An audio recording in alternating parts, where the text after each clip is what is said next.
Hey, it's Dorlee. Welcome to my channel and welcome to my creative life. I am creating my own pattern paper today by using some stamps and a couple of ink pads and a marker.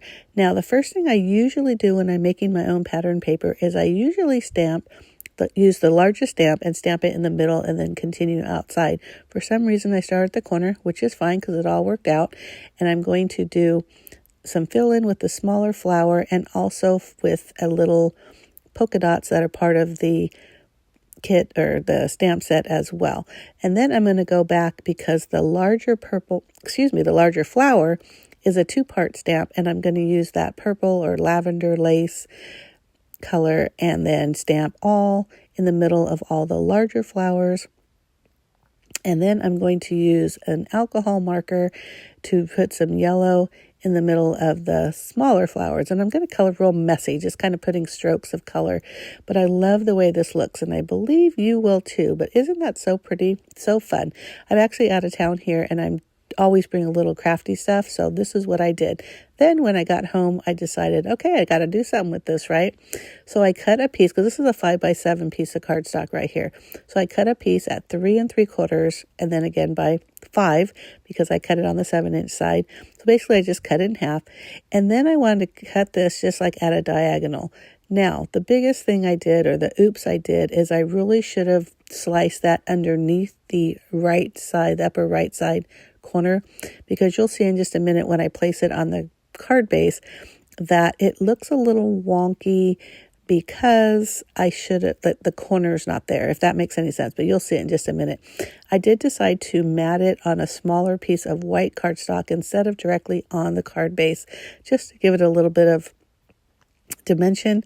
And this is what I'm talking about. Look at that. See how there's that empty hole in the top right corner? You see where I should have done it under there? Hey, look it's not a make it or break it because that pattern paper is still super pretty. So I'm going to go ahead and trim this down about 1 inch off because I'm still not really sure what I'm doing. I'm just kind of playing around. I've made a card like this before, but it's been so long that I didn't remember that one little tip. But like I said, it's an oops. It's okay, because you're going to see me figure out what am I going to do. And I am going to stamp right in that open area a greeting, and that's just eyeballing. So I get pretty lucky on the eyeballing, so I'm actually pretty happy about that. This is definitely something you could do if you had a really pretty pattern paper or something that you just really wanted to showcase the paper.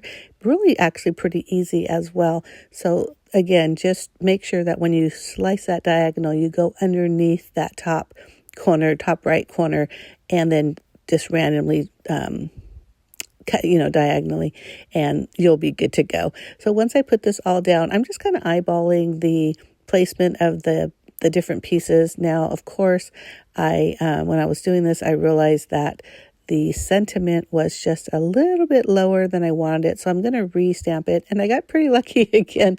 I don't know. The stamping gods are on my side this day. But I also decided to mat this with a yellow piece of cardstock. I think it really brings out that yellow in the smaller flowers. I originally thought the purple, but I didn't have any paper that matched perfectly. And with any kind of shading, mostly purple, it's really hard to find matching purple if you don't have that exact paper, if that makes sense. That's coming out weird. But anyhow, so I do another layer of yellow, and that, just like I mentioned, makes that yellow pop, and it's so pretty. And again, I'm just eyeballing the cutting, and I get pretty lucky on that. So I guess I do it often enough that I know where it should go. But I am going to put it on the yellow, and then I'm still kind of looking in that upper right thinking, God, I got to do something different here. But I hope you like this video so far. I hope this encouraged you to do something like this on your own, whether you're making your own pattern paper or, like I mentioned before, showcasing a beautiful piece of paper that you don't want to use. I know I've been there, or you don't want to cut up, I should say. I know I've been there. I buy paper and I think, oh my God, it's so pretty. But then you end up like keeping it in your stash because you don't want to use it. It's ridiculous, but we all do it. If you're a fabric person, you do it with fabric as well. But use your stash, basically, is what I'm trying to say. And this is a perfect way to use your paper and showcase it when you really like a piece of paper. And I'm just going to grab some twine. This is a yellow twine, and I think I'm just kind of concentrating more with the yellow, which really is nice. I think is a good choice, and really pops against that purple. I'm going to tie a double, or I think a triple loop bow. My goodness. And then I'm going to attach that over there on that top corner. And that does hide that little empty spot a little bit.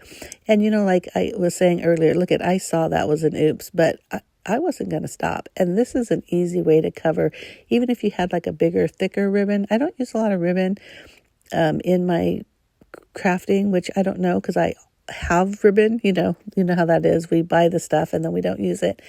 But I like the twine bow. I think it looks really pretty. And I think it was just soft enough to not really take away from the paper, but also cover up that corner, which is what I really intended it to be. So I'm going to use a glue dot to put that there. And I know normally they say, hey, don't touch your glue dot, but I really wanted to roll that up and make it smaller because it was so thin. And it was okay. It still worked. It's still really sturdy and it was fine. But that's the card. I am going to end up showing really quick motion a second card that I made with that remainder of that piece, because I figured if I didn't use it now, it was going to sit in my stash. I mean, come on, we knew that was going to happen. So I went ahead and just sliced it. It's 5 by 3 3/4, just like the other one. And so on the 5-inch side, I cut it into 4 pieces. So I cut it in half at 2.5, and then I cut each side at, 1.75 or whatever. But you'll see right here, really quickly, that second card. And again, I added some twine and some yellow, and I think it turned out super cute with the sentiment. I did end up putting some stickles on both cards to really put some shine in here, and you'll be able to see that when you see the final cards or the pictures of the final cards at the end. But thank you so much for watching. I hope you like this video. Give me a thumbs up if you do. Make sure you hit that subscribe button. I do post 2 videos a week. One is always scrapbooking. The other is whatever it is I'm creating in the command center. And in this case, this is a card. Thanks again for watching. Bye.